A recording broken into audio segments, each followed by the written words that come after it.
అసమర్థ పాలకుల చేతిలో ఏ దేశమైనా అధోగతి పాలవుతుండడంపై చరిత్రలో ఎన్నో ప్రస్తావనలున్నాయి. ప్రజలను వంచడం అన్నిసార్లు సాధ్యం కాకపోవచ్చు. నియంతలా పాలించి కొంతకాలం అణచివేసేందుకు అవకాశం ఉంటే ఉండొచ్చు, కానీ ఆనకట్ట నిండిపోయినప్పుడు డ్యాంను పగలగొట్టుకుని బయటపడే నీటిలాగా సామాన్యులు కూడా అరివీర భయంకరుల్లా మారిపోతూ ఉంటారు. శ్రీలంక, బంగ్లాదేశ్, ఇప్పుడు నేపాల్లో జరిగినట్లుగా జనం తిరగబడతారు. అప్పుడు అధికారులు, మంత్రి, ముఖ్యమంత్రి, ప్రధాని ఎవరిని ఖాతరు చేయరు. అది మరచిన నేతలు ఇష్టారీతిన జనాన్ని దోచుకుని ఇలాంటి ఘటనలు సంభవించినప్పుడు చరిత్రలో మిగిలిపోతూ ఉంటారు. ఆ తర్వాత వారు ఎంత వేడుకొని ప్రాధాయపడినా లాభం ఉండదు. ఇంత ఉపోద్ఘాతం దేనికంటే ప్రస్తుతం నేపాల్కు పట్టిన గతే పాకిస్తాన్కు పట్టబోతుందంటూ ప్రచారం సాగుతోంది. దానికి సంబంధించిన ఆధారాలు కూడా లభించాయని చెబుతున్నారు విశ్లేషకులు.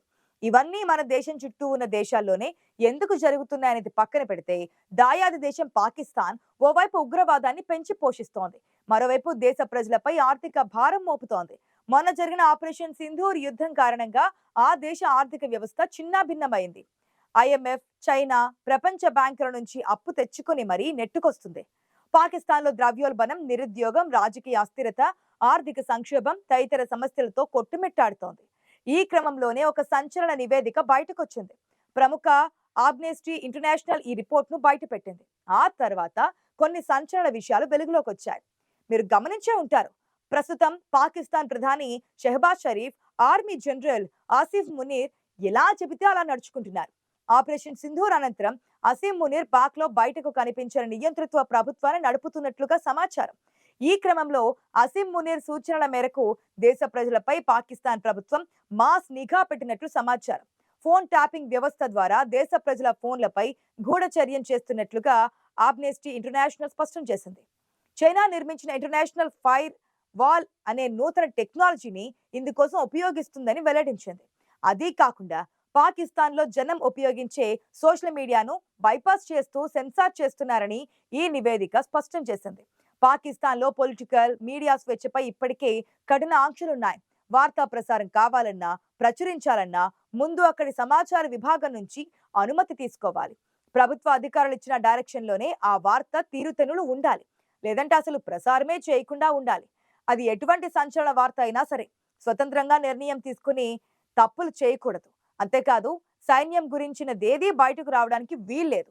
సైన్యం వైఫల్యాలు, సైన్యానికి విడుదలయ్యే బడ్జెట్ వివరాలు, సైన్యం చేసే వ్యాపారాల తీరుతెన్నులు ఇవేవి కూడా బయట ప్రపంచానికి తెలియకూడదు. ప్రస్తుతం ఇదే విధానాన్ని సోషల్ మీడియాపై కూడా అమలు చేస్తున్నారు. ఏ యూట్యూబర్ అయినా సాహసిస్తే వారి సైట్ బ్లాక్ అవడంతో పాటు సదరు వ్యక్తి బయటకు కనిపించకుండా పోతాడు. ఇదేమని అడిగేవారే ఉండరు. కోర్టులు కూడా సైన్యం చెప్పిన వారికి శిక్షలు వేస్తోంది. ప్రజలు ఎన్నుకొని పాలన చేపట్టిన మాజీ ప్రధాని ఇమ్రాన్ ఖాన్ ఇప్పటికీ జైల్లోనే మగ్గిపోతున్నారు. ఏదైనా విషయంపై నిరసన ప్రదర్శనలు చేయకూడదు. టీటీపీ లాంటి ఉగ్రవాదులు అరాచకం సృష్టిస్తున్నా ఇదేమని అడగడానికి లేదు. సైన్యంలో పనిచేసిన జనరల్లు రిటైర్మెంట్ కాగానే అప్పటి వరకు సంపాదించుకున్న కోట్లాది డాలర్లతో విదేశాలలో వ్యాపారాలు చేసుకుంటున్నారు. పాకిస్తాన్ లో ప్రభుత్వ అధికారుల పిల్లలు అమెరికా, కెనడా, యూకేలలో చదువుకుంటున్నారు. చాలా రిచెస్ట్ నెపో కిడ్స్ అని పేరు తెచ్చుకుంటున్నారు. వారు కూడా సోషల్ మీడియాలో తమ కాస్ట్ ఆఫ్ లివింగ్ కు సంబంధించిన వీడియోలను పోస్ట్ చేస్తున్నారు. వారి ఖరీదైన కార్లు, మెయింటెనెన్స్ చూసి పాకిస్తాన్లోని సామాన్యుడి పిల్లల్లో సహజంగానే ఈర్ష్య, జల్సీలు కలుగుతూ ఉన్నాయి. సామాన్య ఉద్యోగులు సైతం తమ పిల్లల పరిస్థితిని అధికారుల నేతల పిల్లలతో పోల్చి చూసుకొని అసంతృప్తితో రగిలిపోతున్నారు. పాకిస్తాన్లో ఉన్నత చదువులు లేవు, ఉద్యోగాలు లేవు, జనానికి తినడానికి తిండి లేని పరిస్థితులుంటాయి. ఇప్పుడైతే పహల్గాం ఘటన తర్వాత భారత్ నుంచి నీళ్లు కూడా బంగారంగా మారిపోయాయి. అరకొరగా జరుగుతుండే వ్యవసాయం కూడా ఇప్పుడు ఇబ్బందుల్లో పడింది. ఇన్ని అసమానతలను వారు ఎంతో కాలంగా ఓపిక పట్టేలా కనిపించడం లేదు. ఇదేమని సోషల్ మీడియాలో పోస్ట్ చేస్తే వెంటనే చైనా సాఫ్ట్వేర్ దానిని తిరగరాస్తోంది, అర్థం కాకుండా చేస్తోంది. అంతేకాదు, తమ అభిప్రాయాలను ఇతరులతో పంచుకునే అవకాశం లేకుండా ఫోన్ ట్యాపింగ్ కూడా చేయిస్తోంది పాకిస్తాన్ సైన్యం. ఇలా తమ అభిప్రాయాలను తోటి వారితో పంచుకోకుండా చేయడం ద్వారా పాకిస్తాన్ లో ప్రజలకు ప్రజాస్వామ్య హక్కు లేకుండా పోయిందని ఆమ్నెస్టీ రిపోర్ట్ స్పష్టం చేసింది. దేశ భద్రతకు లేదా ఎలాంటి విపత్కర పరిస్థితులు ఎదురైనా క్షణంలో దేశవ్యాప్త వెబ్సైట్లు, సోషల్ మీడియాను బ్లాక్ చేసేందుకు పాకిస్తాన్ వద్ద చైనా రూపొందించిన పరికరాలు రెడీగా ఉన్నాయి. జనం నాడి ఏం చెబుతుందో తెలుసుకునేందుకు పాకిస్తాన్ దగ్గర ఆ టెక్నాలజీ ఉందని ఆమ్నెస్టీ రిపోర్ట్ వెల్లడించింది. ఆ చైనా అందించిన ఆ టెక్నాలజీ ప్రకారం దాదాపుగా 40 లక్షల మొబైల్ ఫోన్లను ట్యాపింగ్ చేసే సామర్థ్యం పాకిస్తాన్ వద్ద ఉన్నట్లుగా తేలింది. నేపాల్లోనూ ఇదే విధంగా సోషల్ మీడియాపై ఆంక్షలు పెట్టి ప్రజల భావ ప్రకటన హక్కులను హరించినట్లుగా ఆరోపణలున్నాయి. అక్కడి ప్రభుత్వం పాలనా తీరుతోనే రాజకీయ సంక్షోభం తలెత్తింది. ఇప్పటికే ఆ దేశ ప్రధాని ఓలీ రాజీనామా చేసి దుబాయ్కు పరారైనట్లు సమాచారం. అక్కడి మంత్రుల పరిస్థితిని చెప్పనే అవసరం లేదు. వారిని వీధుల్లో నగ్నంగా పరిగెత్తించి మరీ దాడులు చేశారు ప్రజలు. ఈ క్రమంలో ఏ క్షణమైనా బ్లాస్ట్ అయ్యే అవకాశం ఉందని చెబుతున్నారు విశ్లేషకులు. నేపాల్లో ఏర్పడిన పరిస్థితులు పాకిస్తాన్లోనూ ఎదురయ్యే అవకాశం ఉందని పలువురు నిపుణులు అభిప్రాయపడుతున్నారు. ఇదిలా ఉండగా పాకిస్తాన్ వెనుక ఉండి పనులు జరిపించుకుంటున్న దేశాలు రెండు మహామహులుగానే ఉన్నారు. అటు చూస్తే అమెరికా, ఇటు చూస్తే చైనా. ఇద్దరికి పాకిస్తాన్ కావాలి. పాకిస్తాన్కు మాత్రం ఇద్దరూ కావాలి. వారి నుంచి నిరంతరం ఏదో సాకుతో డబ్బు వచ్చి పడుతూనే ఉండాలి. ఈ విషయంలో ఈ రెండు దేశాలు వ్యూహాత్మకంగా వ్యవహరిస్తున్నాయి. ఈ రెండు అగ్రరాజ్యాలలో ఎవరికి కోపం వచ్చినా, ఎవరు తమ ఆధిపత్యం కోల్పోతున్నట్లు అనిపించినా పాకిస్తాన్లోనూ, నేపాల్, బంగ్లాదేశ్, శ్రీలంకలో జరిగినట్లు అల్లకల్లోలం సృష్టించబడుతోంది. ఇప్పటికే పాకిస్తాన్లో తన స్వార్థం కోసం చైనా ఎన్నో రకాలుగా సాయం అందించింది. ఆర్థికంగా, ప్రాజెక్టుల పరంగా అనేక ఒప్పందాలు చేసుకుంది. కానీ తను ప్రతిష్టాత్మకంగా భావించే సిపెక్ ప్రాజెక్టు విషయంలో పాకిస్తాన్ వైఖరి చైనాకు ఆగ్రహం కలిగిస్తోంది.